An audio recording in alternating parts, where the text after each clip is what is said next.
Captain Daniel Wright stood in the largest waiting room he had ever seen. The ceiling stretched so high above him that he could barely see where it ended. Colored lights floated in the air, showing directions in languages he could not read. Aliens of every shape and size moved around him, carrying papers and talking in voices that sounded like music, grinding metal, and everything in between. Daniel had come to Station Kepler 442 to register his colony. His ship, the Horizon's Edge, waited in orbit, with 3,000 people sleeping in cryopods. They had found a beautiful planet 6 months ago. Green fields, clean water, perfect air. They called it New Montana. Now Daniel just needed to file the paperwork so they could wake everyone up and start building homes. He walked up to the main desk. A creature with 3 eye stalks looked at him. Its skin was gray and smooth, and it had 6 thin arms that moved like snakes. Daniel had learned this species was called Velcrian. The being's name tag said Zixthrop. "Hello," Daniel said. "I need to register a new colony." Zixthrop's eye stalks bent toward a screen floating in the air. "What species are you?" "Human." "From Earth." The alien's skin changed color from gray to purple. All 3 eye stalks pulled back. "Please wait 1 moment." Zixthrop pressed buttons that Daniel could not see. Another alien appeared. Then another. Soon, 5 different creatures stood around the desk, all looking at screens and talking to each other in clicking sounds. Daniel waited. He was good at waiting. 15 years in deep space had taught him patience. Finally, Zixthrop turned back to him. The alien's skin was now dark purple. "Mr. Wright, we have a problem. Your species is not in our system." Daniel frowned. "That's impossible. We've been trading with the Korthan hegemony for 3 years. We have military agreements with the Vryn Collective." Yes, Zixthrop said. Its eye stalks waved in the air. "You exist in the trade database. You exist in the military database. But you do not exist in the colonial settlement database. These are different departments. So add us to the colonial settlement database," Daniel said. "It is not simple. First, your government must file Form 8472 Theta. This is the Species Recognition and Classification document. Then, the Department of Xenological Affairs must review it. The process takes 18 to 24 months. 2 years? Daniel's voice got louder. "I have people sleeping on my ship. I have food that will go bad. I have a whole planet waiting." "I understand your problem," Zixthrop said. "But we must follow the rules. Without species registration, we cannot process your colony claim." Daniel took a deep breath. Getting angry would not help. "Is there a faster way?" Zixthrop's skin turned yellow. "Yes. You can file Form 8472 Theta Prime. This is the expedited species recognition request. You need signatures from 5 council member species. You need biological samples. You need language analysis. You need cultural reports. Like with recognition. APS. This takes only 6 to 8 months. Still too long. What about emergency options? Emergency colonial recognition exists, but you need proof of immediate danger to your species. Or you need evidence of prior claim from at least 500 years ago. Do you have either? Daniel thought hard. Then, an idea came to him. What if I file as a person instead of as a species? The busy room seemed to go quiet. Zixthrop's skin turned completely white. "What did you say?" "Individual registration. Can't any citizen of council member species claim territory under personal homestead provisions?" All 3 of Zixthrop's eye stalks looked at each other. "Well, yes. But that is for small areas. Houses. Research stations. Small farms. That form is for hectares, not planets." "Does the law say there is a maximum size?" Daniel asked. Zixthrop's thin arms moved fast across the controls. The alien disappeared through a door. Daniel stood at the counter. Around him, Hundreds of aliens continued their business. None of them knew that a human was about to find a loophole in their system. 20 minutes passed. Then Zixthrop came back with 3 other aliens. One looked like a giant bug with armor plates. One was a floating ball of blue light. The third was human. The human stepped forward. "Daniel, my name is Gregory Carson. I work in the Cultural Exchange Department. I need to warn you that the Galactic Bureaucracy does not like creative thinking." "I'm not being creative," Daniel said. "I'm just reading the rules." The bug-like alien clicked its mouth parts. "I am Clackthar. Mr. Right. The Personal Homestead Act says any legal resident of a council member species may claim unclaimed, uninhabited territory if they can maintain and develop it." This is correct. But the law was never meant for planets. What the law means and what the law says are different things, Daniel replied. "Does the Personal Homestead Act have a maximum claim size?" The floating ball of light pulsed. "I am Sylphine. I have checked the database. There is no maximum size listed. The largest claim ever filed was 40,000 hectares on a mining world. Is there any rule that stops me from claiming a whole planet if I meet all the other requirements?" Nobody spoke. Zixthrop's skin went through several colors before settling on gray. "Technically, no. But Mr. Wright, you must understand. Do I meet the requirements to file a personal homestead claim?" Daniel interrupted. Gregory leaned closer. "Daniel, even if you file this, people will fight it. The council will think you are abusing the system. It's not abuse if I follow every rule exactly as written. I'm a legal resident of Earth. Earth has observer status with the council. New Montana is unclaimed and empty. My ship and crew can maintain and develop it. I meet every single requirement." Own quote. Clackthar's armor plates rattled. It sounded like laughter. "You are correct. Technically correct. The most annoying kind of correct. Very well. Mr. Wright, if you want to file a personal homestead claim for an entire planet, we must process it." "How long will it take?" Daniel asked. Zixthrop looked at the screen. "Personal homestead claims are processed in one work cycle if all papers are correct. About 7 hours. Daniel smiled. "Then let's start." The next 6 hours were busy. Daniel filled out forms. He provided detailed scans of New Montana. He proved the planet had no intelligent life. He showed his crew list. He provided financial records. He filled out environmental reports and resource plans. Gregory stayed with him. "You know they will close this loophole as soon as your claim goes through, right?" "Probably," Daniel agreed. "But by then, it won't matter. The claim will be legal. This is going to cause chaos. The entire colonial settlement system is built for species-level claims. Individual planetary ownership will break 1,000 different rules. Only if those rules specifically say it's not allowed. Which they don't. By the 6th hour, everyone in the administrative center knew what was happening. Aliens from other departments found reasons to walk past the room. Some looked curious. Some looked amused. Some looked angry. Finally, after 7 hours, Zixthrop came out with a glowing crystal. "Mr. Wright, I am happy and confused to tell you that your personal homestead claim has been approved. You are now the legal owner of the planet called New Montana. 460 million square kilometers." Daniel took the crystal.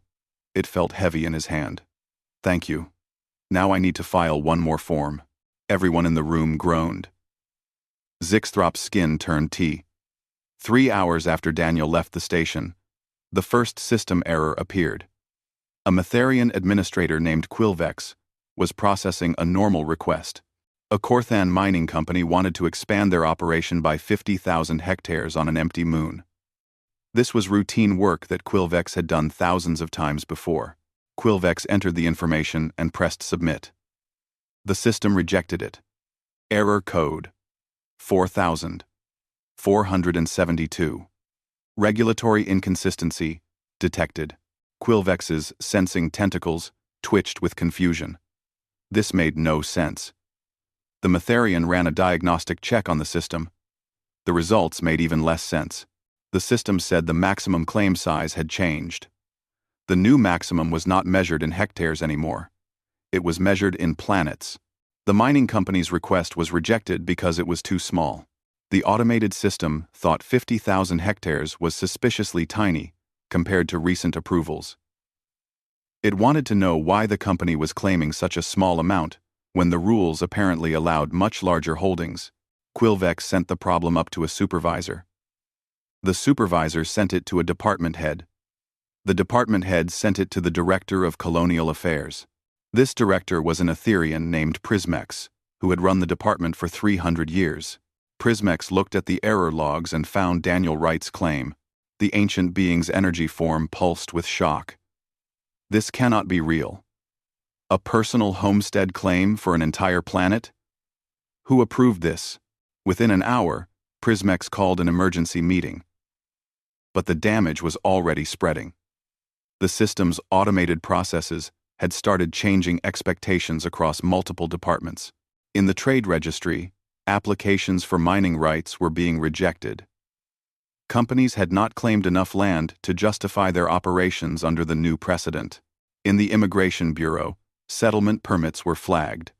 Proposed colony sizes seemed too small. In the Environmental Protection Agency, conservation zones were being questioned. They no longer met the threshold of importance. The Galactic Administrative Center normally processed 4 billion forms per cycle. Now it had ground to a stop. Every department dealing with land claims, property rights, or resource use found their systems throwing errors they had never seen before. On the horizon's edge, Daniel was telling his senior staff about the successful registration.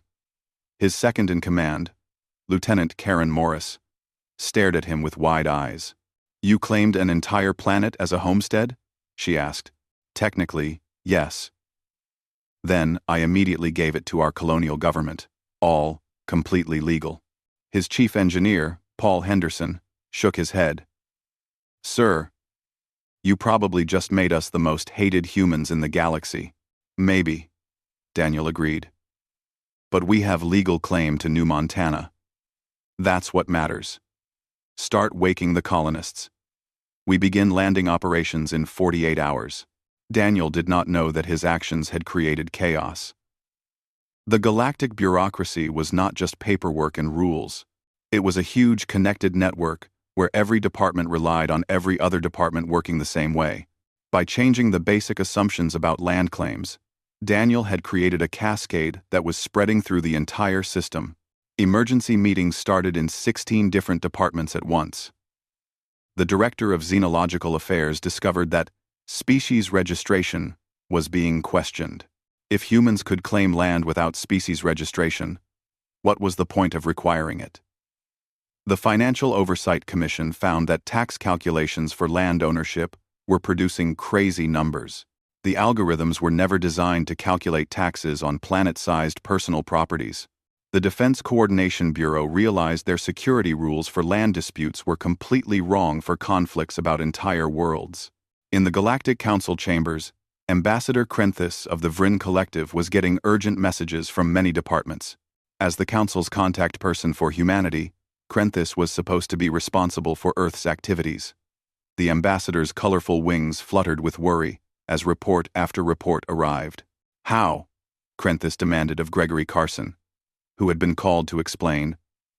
"Did one human with one form create this much chaos?" Gregory still found the situation a little funny. "Ambassador, Captain Wright followed every rule exactly. He used a loophole. Yes, but nothing he did was illegal or wrong." "Wrong?" "He has broken the entire colonial affairs system. Completely night." "He exposed weaknesses in the system," Gregory corrected. "There's a difference. If the Personal Homestead Act did not want to allow planet claims, it should have said so clearly." Krenthis's wings stopped moving. They hung down in defeat. "You don't understand what you've done. The Galactic Bureaucracy has worked for 6,000 years on the idea that rules are written broadly to fit all species. We assumed intelligent beings would understand them reasonably. Your species has just shown that you will read them literally, using every unclear part. Is that wrong? Gregory asked. It's terrifying, Krenthis replied. Because if we have to close every loophole and list every possible exception, the rulebook will become so complex that nothing will ever get done. But if we don't, humans will exploit the system in ways we never imagined. Back at the administrative station, Prismex had made a decision. The Etherian director issued an emergency order. All land claim processing was suspended until new rules could be written. The announcement went out across the galaxy. Effective immediately, no new claims of any type would be accepted pending rule review. The reaction was immediate and angry. 7,000 pending claims were frozen. Corporations with time-sensitive expansion plans found themselves stuck. Colonization projects that had been planned for years were stopped. Scientific outposts waiting for land clearance could not move forward. Mining operations lost access to resources they had paid to survey, and every single one of them knew exactly who to blame. Captain Daniel Wright, of Earth. The human who had crashed Galactic Bureaucracy with a single form. News spread fast through space. On trading stations, in military outposts, across colony worlds, beings heard the story. A human had found a loophole. A human had claimed an entire planet using a form meant for small farms. A human had broken a system that had worked for thousands of years. Some species found it funny. The Thracians clicked their mandibles in amusement. They appreciated clever rule manipulation. The Velcrians were mostly annoyed. They liked order, and this was chaos. The Korthans were angry. Several of their companies had claims frozen because of the suspension. On New Montana's orbital position, Daniel was reviewing landing sites when the priority message came through. The Galactic Council requested his immediate presence at the Central Administrative Station. Formal inquiry into his colonial registration. The message was polite but firm. Karen looked at the message. They're not happy. Formal inquiry means they want to find a reason to cancel your claim. Can they do that? Daniel asked. The claim is legally registered. Legally registered under rules that don't exist anymore, Paul pointed out. They suspended all land processing. Who knows what else they'll change? Daniel thought about his options. He could refuse and keep building the colony. But that would make them outlaws. He could go and try to defend his claim through legal arguments. Or he could do what had worked before. Find another loophole. Get me every treaty and agreement between Earth and the Galactic Council, he ordered. I need to know exactly what rights we have and what laws apply to us. Gregory sent him files immediately. Daniel spent the next 3 days reading. Earth had observer status with the Council. Humans had limited member benefits through various treaties. There were trade agreements, defense pacts, cultural exchange programs. And buried in one treaty, Daniel found something interesting.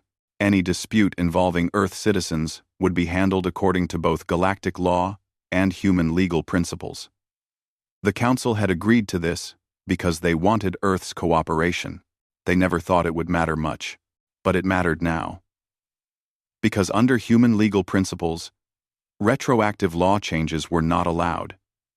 You could not punish someone for breaking a rule that did not exist when they acted, and you could not take away rights that were legally granted just because you changed your mind later.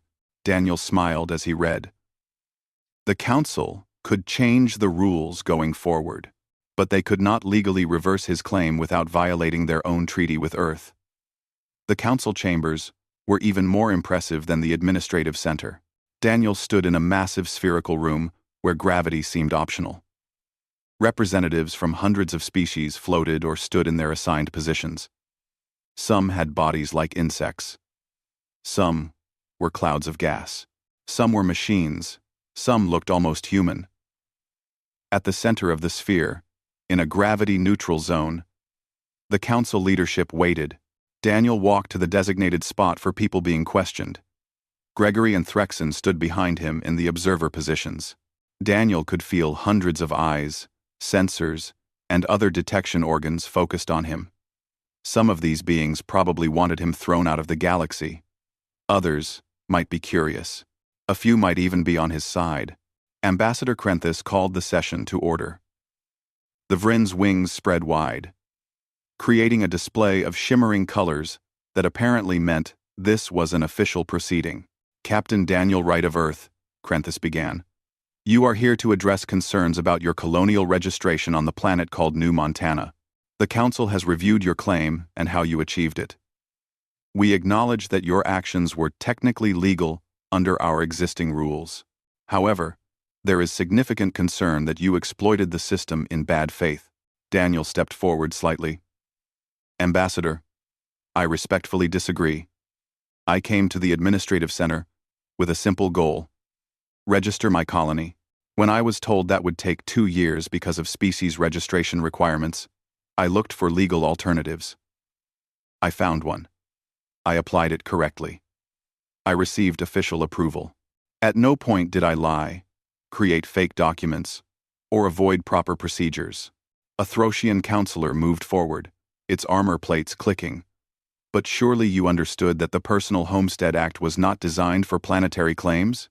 With respect, counselor, that's a guess about what the law was supposed to mean. The law as written placed no limits on claim size. If the council wanted such limits, they should have been written clearly in the law. A murmur ran through the chamber. Some counselors seemed annoyed.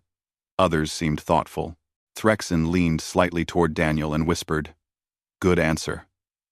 You're putting the responsibility on them to prove bad intent, which they cannot do."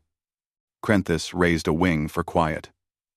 Captain Wright, your claim has caused major disruption. Thousands of legitimate claims are now frozen. The administrative system is in chaos. Regardless of legal technicalities, do you not feel some responsibility for this situation?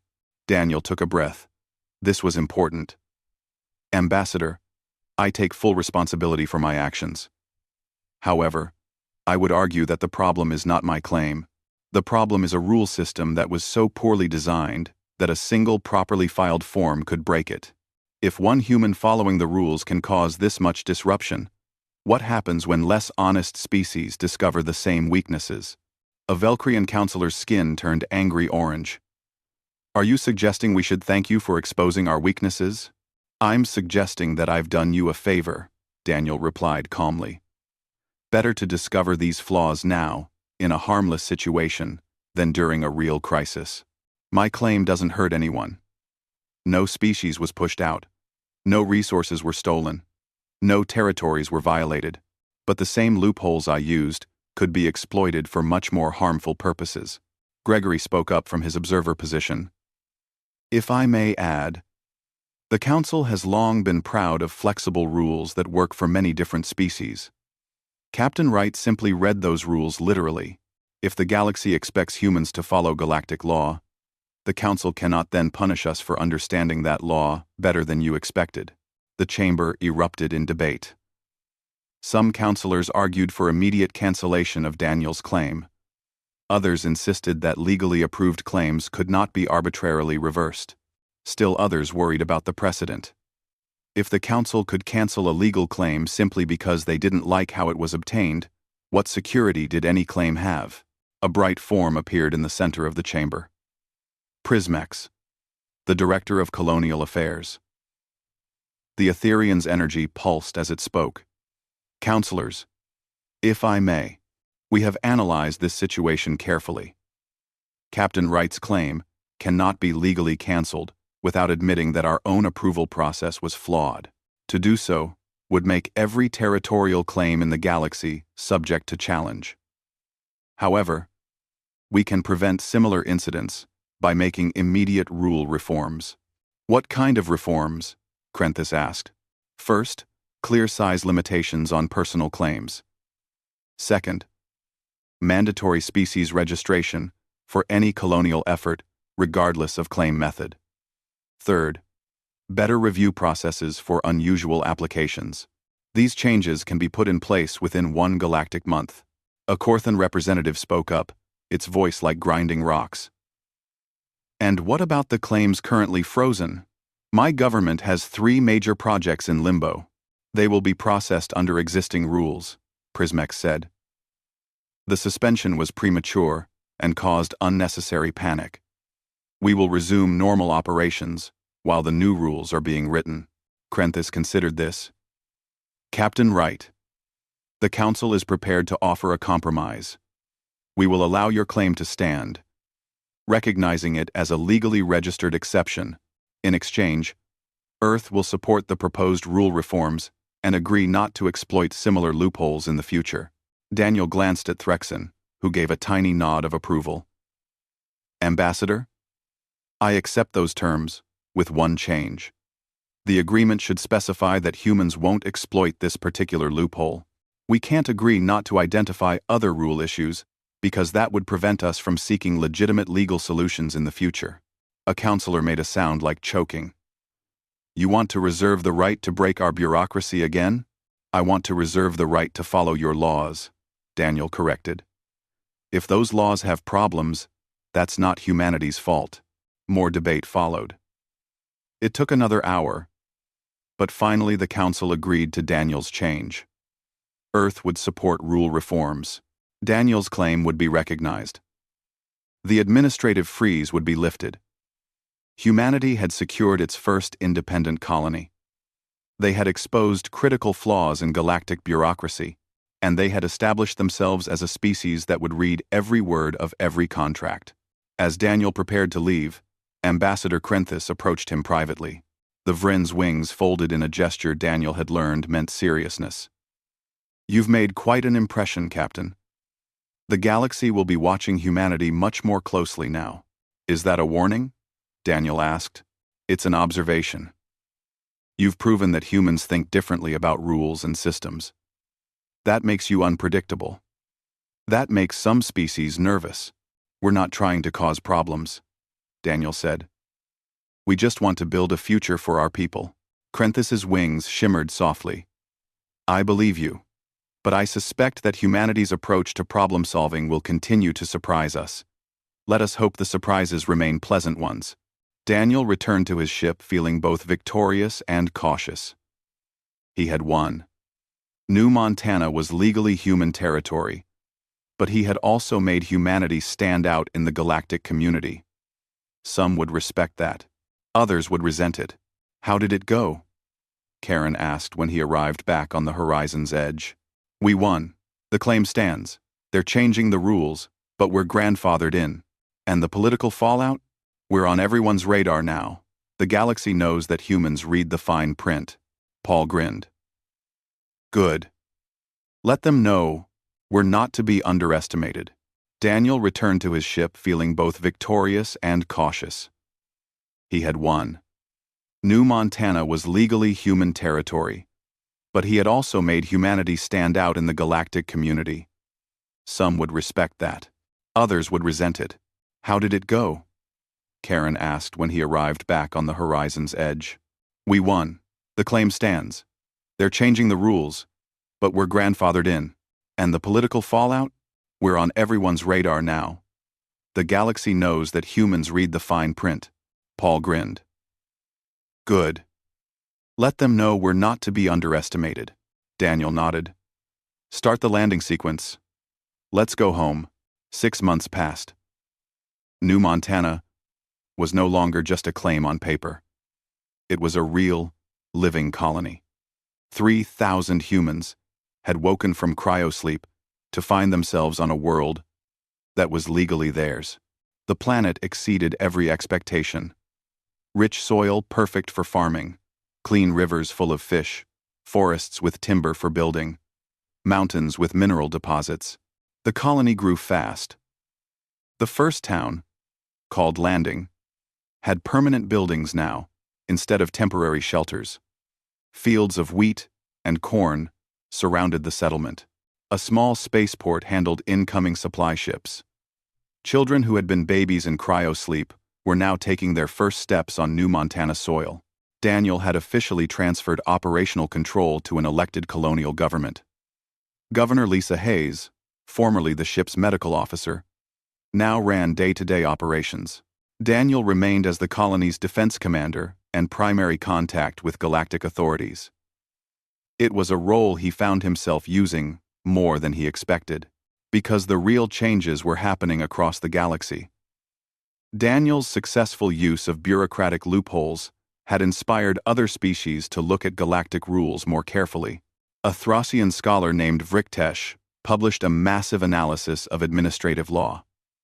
The document identified 73 distinct areas where literal interpretation of rules could produce unexpected results. It became a bestseller. Galactic authorities raced to fix the problems, while opportunistic groups sought to exploit them. On Station Kepler 442, the changes were visible everywhere. The administrative center had transformed. Zixthrop, the Velcrian clerk who had processed Daniel's original claim, was now the director of something called the Regulatory Consistency Review Board. Unofficially, it was known as the Human Proofing Department.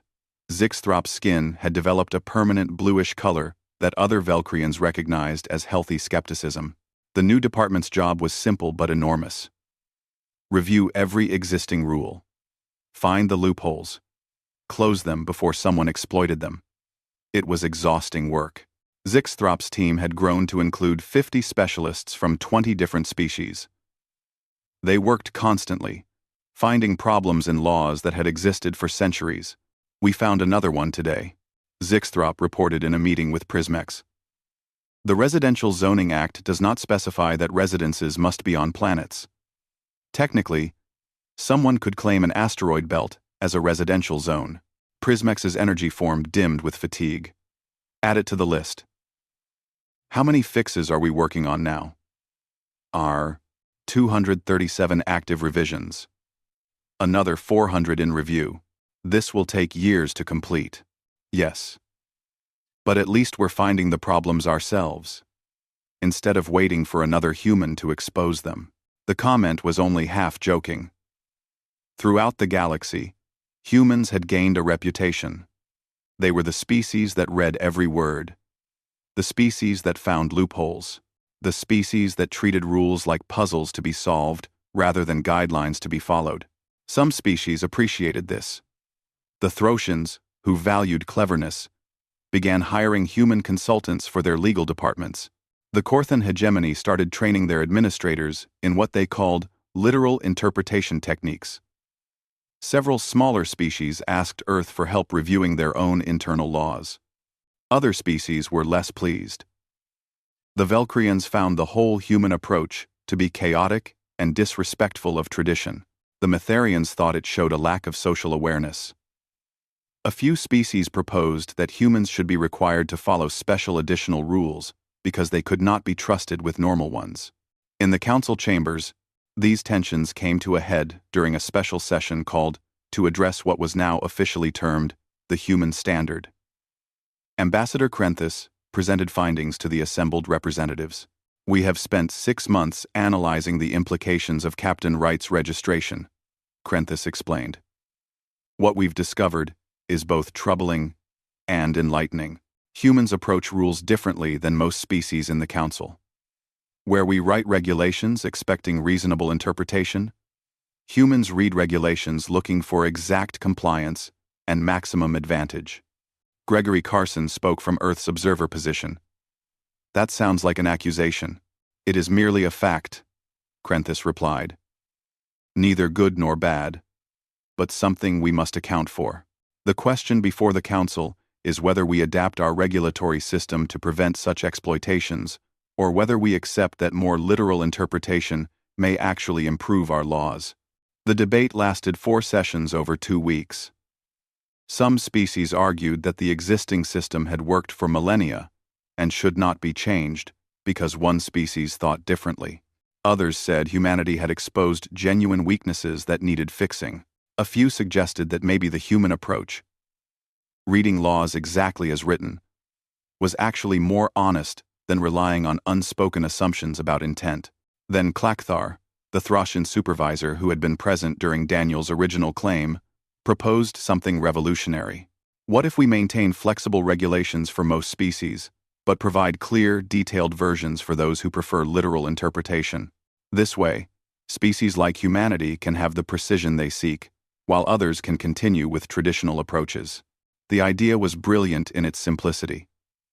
It acknowledged that maybe the problem was not human literalism or galactic flexibility. Maybe the problem was assuming all species should interact with laws the same way. After extensive debate and committee reviews, the Council approved what became known as the Clacthar Protocols.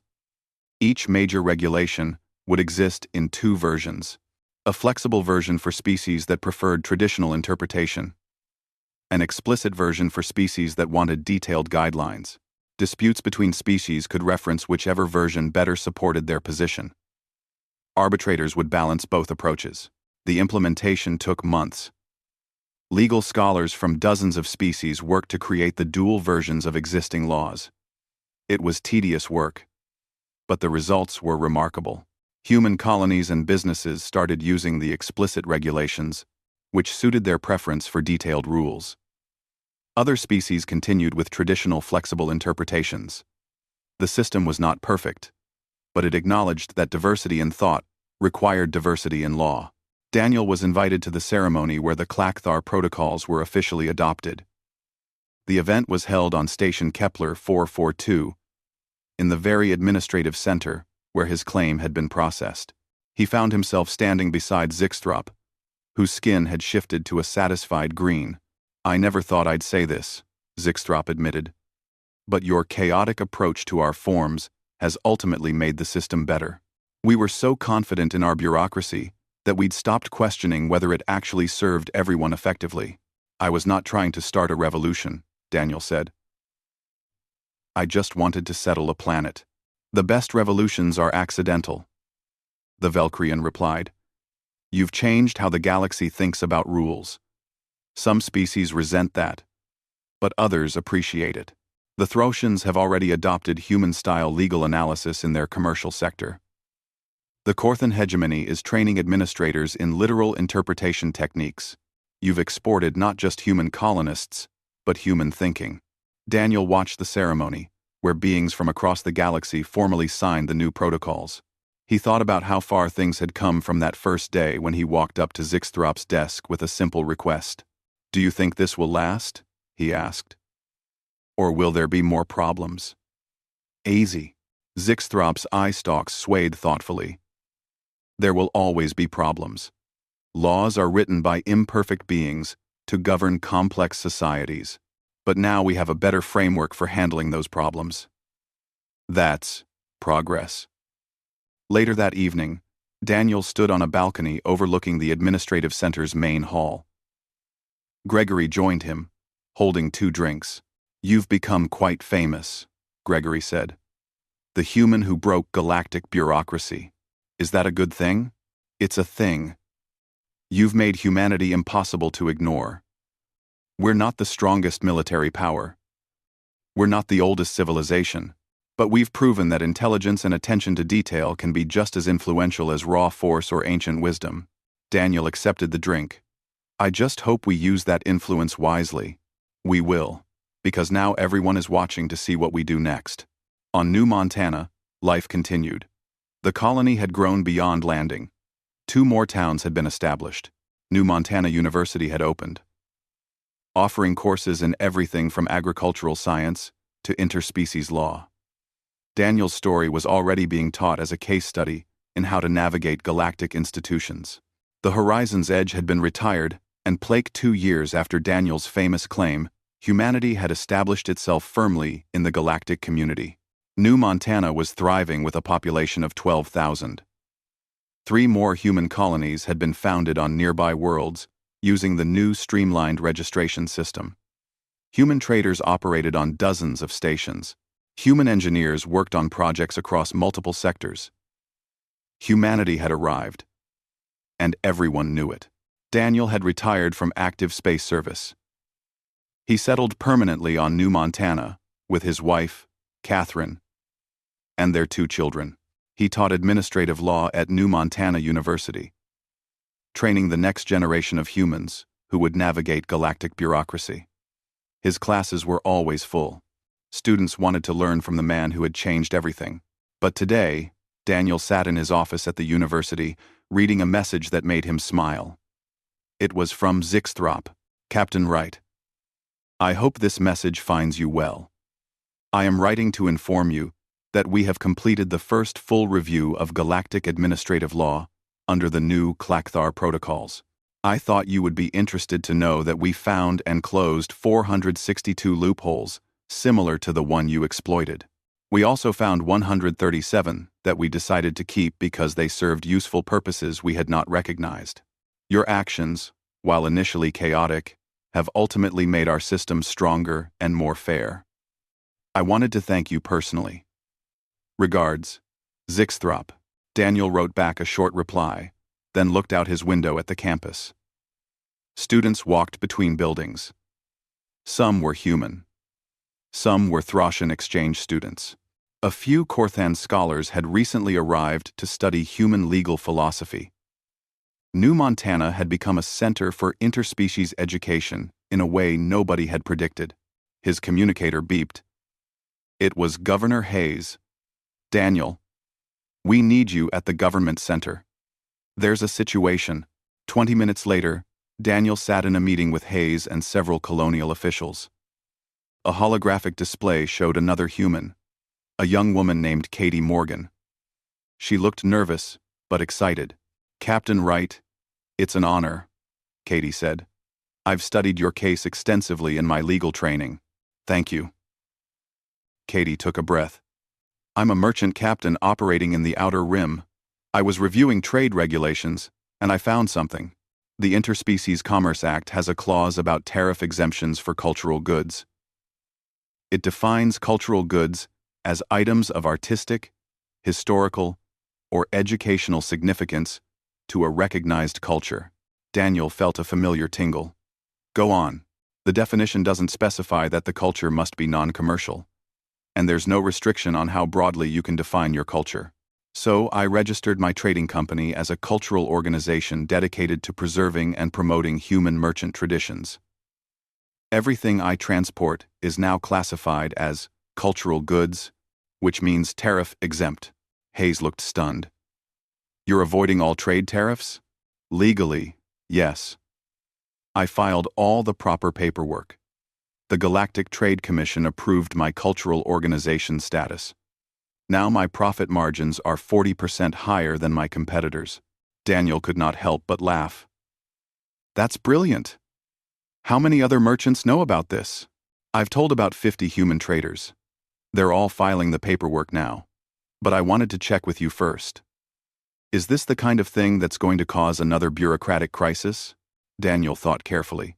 It might. But here's the important question. Are you following all the rules exactly as written? Every single one. Then you're doing nothing wrong. The system should account for all legitimate interpretations of its own rules. If they didn't want cultural organizations to be commercial, they should have said so. After the call ended, Hayes looked at Daniel with concern. This is going to upset a lot of species whose merchants will still be paying tariffs. Probably. But it will also force the Council to clarify their trade laws, which apparently need clarifying. Katie is right to use the system as it exists. You're okay with humans developing a reputation as rule exploiters? Daniel leaned back in his chair. I'm okay with humans developing a reputation as people who read carefully and think creatively. Some will call that exploitation. I call it intelligence. The galaxy will adapt, and adapt it did. Over the following months, news of the tariff loophole spread. Human merchants thrived. Other species protested. The Galactic Trade Commission scrambled to revise their regulations.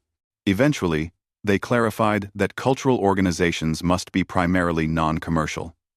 Existing registrations were grandfathered in, but new ones faced stricter requirements. It was Daniel's story all over again. But this time humanity had not been directly involved in crashing the system. They had simply used it well. The distinction mattered. The galaxy was learning that humans would always find the advantages hidden in complex rules. The solution was not to punish humans. The solution was to write better rules. On New Montana, Daniel's reputation grew even larger. He became known as the father of human galactic legal strategy. Lawyers, merchants, diplomats, and administrators sought his advice. He helped establish the Institute for Interspecies Law at New Montana University, which quickly became the premier place to study galactic regulations. But Daniel's greatest satisfaction came from watching his students. They were learning not just how to read laws, but why it mattered. They understood that rules were not obstacles to be avoided, but frameworks to be understood and used properly. They saw themselves as bridge builders between human literal thinking and galactic flexible interpretation. One of his best students, a young man named Peter Grant, came to his office one day with a question. "Professor Wright, do you think humans will always be seen as troublemakers in the galaxy?" Daniel thought about it. "I think we'll always be seen as different. Whether that's good or bad depends on what we do with that difference. We can use our skills to exploit others, or we can use them to improve systems for everyone. The choice is ours. Which do you think we'll choose?" "Both." "Probably. Humans aren't all the same. Some will be selfish. Some will be generous. Most will be somewhere in between. But I believe that overall, we'll contribute more." The 5 years after Daniel's original claim, the galaxy had changed in ways both obvious and subtle. The Clacthar protocols were now standard across all major galactic institutions.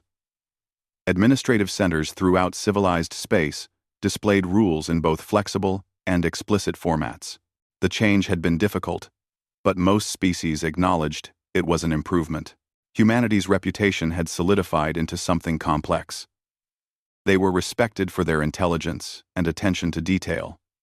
They were valued as legal experts and consultants. They were also watched carefully because everyone knew humans would find and use every advantage available to them. It was not exactly trust, but it was a kind of wary respect. New Montana had grown into a major hub.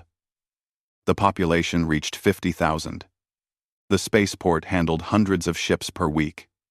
The university educated students from 20 different species. Manufacturing centers produced everything from farming equipment to starship components. The colony that started with a loophole had become a thriving world. Daniel stood in the grand hall of New Montana's government center.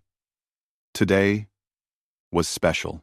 The Galactic Council was holding a ceremony to honor the 5-year anniversary of what they now called the Regulatory Modernization Initiative. Ambassador Krenthis had traveled from the council headquarters to present an award to the colony that had started it all. The hall was packed. Human colonists filled half the space. The other half held representatives from dozens of species: Throtians, Velcrians, Korthons, Vryn, and many others. They had come to witness history being acknowledged. Krenthis stood at the podium, wings spread in formal display.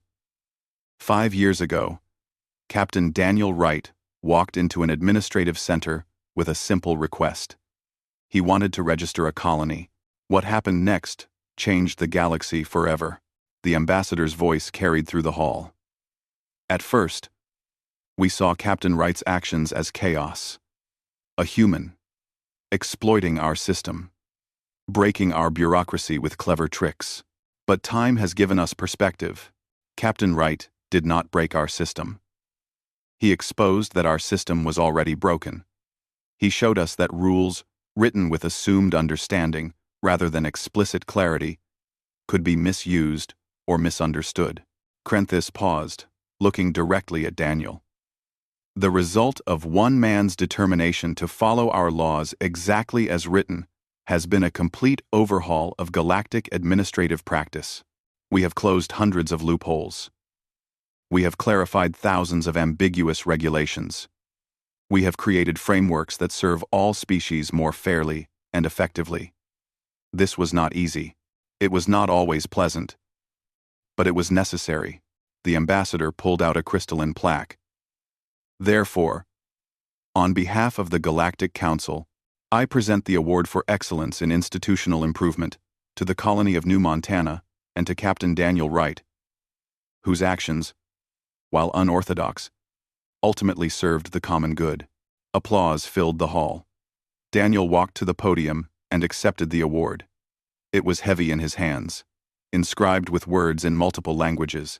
He looked out at the audience, seeing faces both human and alien.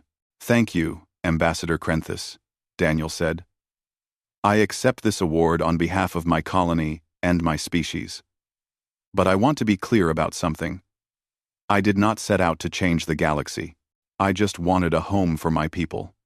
The fact that obtaining that home required navigating your system in an unexpected way says more about the system than it does about me." He held up the plaque.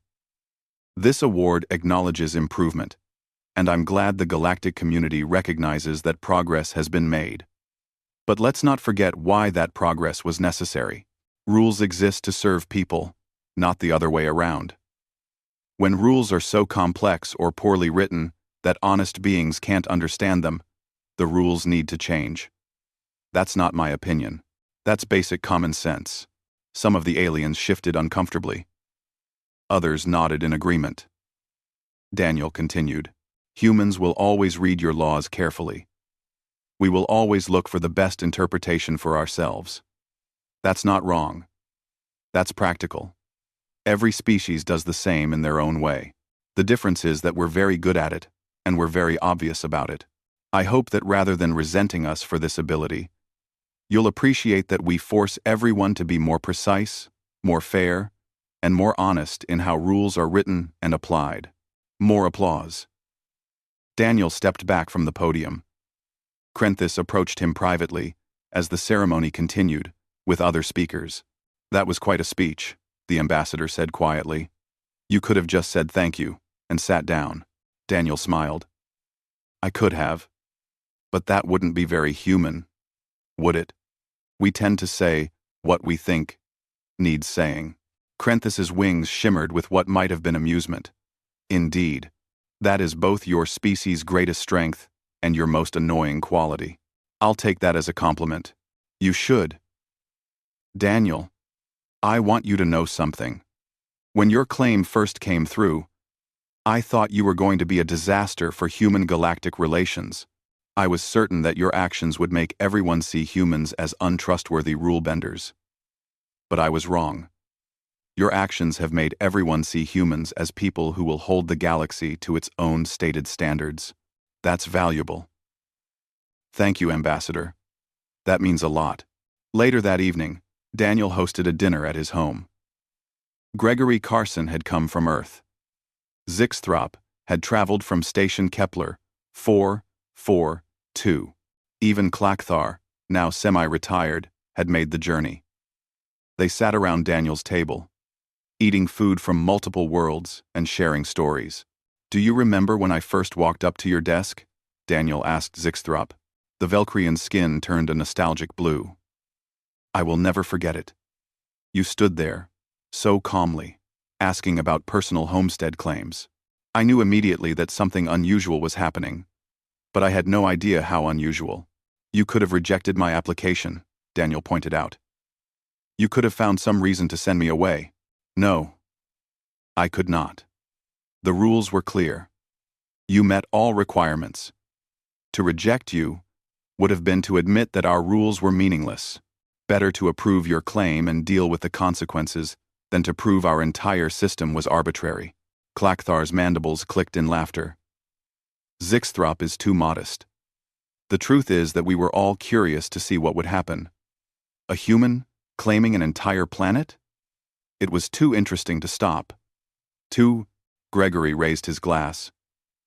Too interesting times. And the humans who create them." They all drank. The conversation continued late into the night, covering everything from legal philosophy to the best places to eat on various stations. These beings had started as strangers brought together by bureaucratic necessity. They had become friends bound by shared experience. As the guests departed, Catherine joined Daniel on the porch. Their children were asleep inside. The stars shone bright above New Montana. "Do you ever wonder what would have happened if you'd just waited the 2 years?" Catherine asked. Daniel thought about it. "We'd have a colony either way. But the galaxy would be different. The rules wouldn't have changed. Humans might not have established ourselves the way we have. So no. I don't regret what I did, even though it made us famous and put pressure on every human in the galaxy to live up to your example, especially because of that. Humans needed to show we could compete at the highest levels. We're not the strongest or the oldest, but we're smart and we're thorough. That's enough. Catherine leaned against him. Our children are growing up in a galaxy that knows humanity, that respects us, even if they don't always like us. That's a good legacy, Daniel nodded. In the distance, he could see the lights of landing spreading across the valley. More towns dotted the landscape beyond. Above, satellites and ships moved across the sky. This world was alive with human activity, all because of one form filed in exactly the right way. Tomorrow, Daniel would return to teaching. His students would ask questions about regulations and interpretations. Some of them would go on to find their own loopholes, to navigate their own bureaucratic challenges. They would carry forward the human approach to galactic law, for better or worse. But tonight, he simply enjoyed the peace. He had changed the galaxy, and the galaxy had changed him. He had started as a ship captain looking for a home. He had become a symbol of human ingenuity and determination. It was a strange journey, but he would not trade it for anything. Somewhere out in the vast darkness between stars, other humans were reading other regulations, finding other opportunities. The galaxy would continue to be surprised by humanity. That was good. Surprises meant growth. Challenges meant progress. And as long as humans kept reading the fine print, the galaxy would keep getting better at writing it. Daniel Wright's story had become legend. The human who crashed galactic bureaucracy with a single form. The man who changed everything by following the rules exactly as written. It was a good story. And it was true.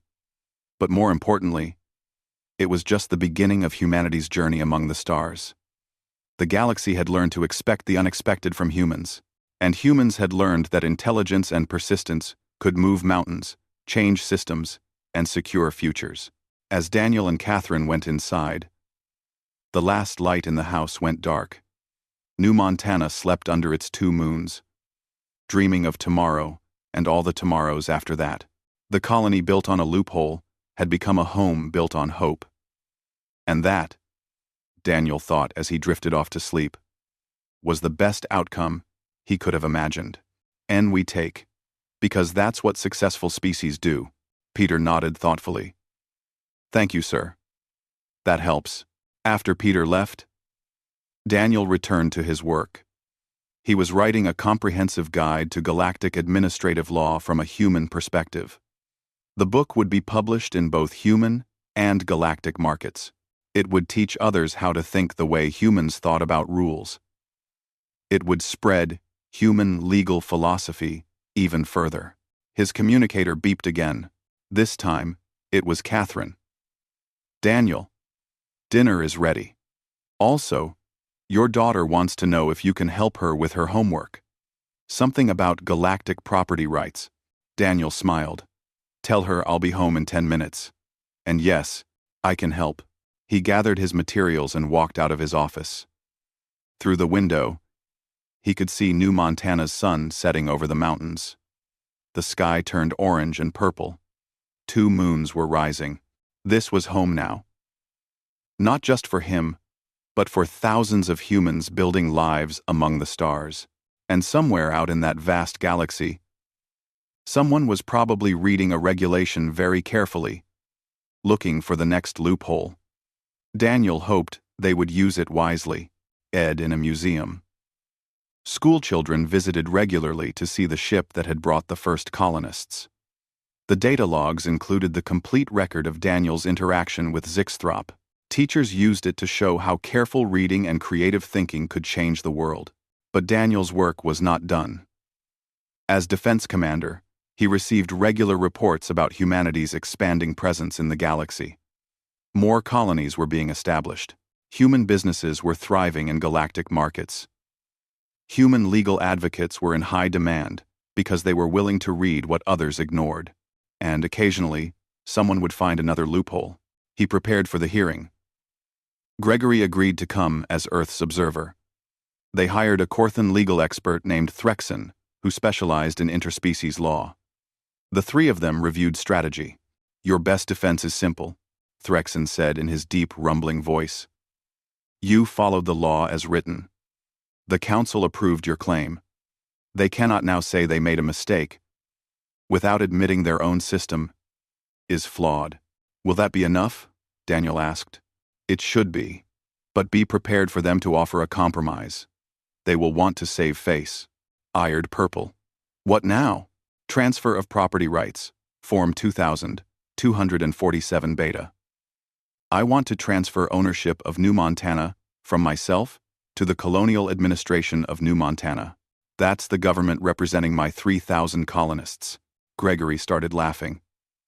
"You brilliant man. You claimed the planet personally to avoid species registration. Now you're giving it to your colony government, which doesn't need species registration because it's not making the original claim." "Exactly," Daniel said. "The colony government is just receiving property. That's a different process, with different requirements." Clockthar's armor plates clicked fast. "Brilliant. Annoying, but brilliant. The transfer will be processed immediately." The property transfer took 45 minutes. By the 8th hour, Daniel walked out of the Galactic Administrative Center. He had legal papers for the human colony on New Montana. He had bypassed a 2-year wait using creative but legal thinking. He got on a shuttle back to his ship. He did not know that problems were already starting behind him.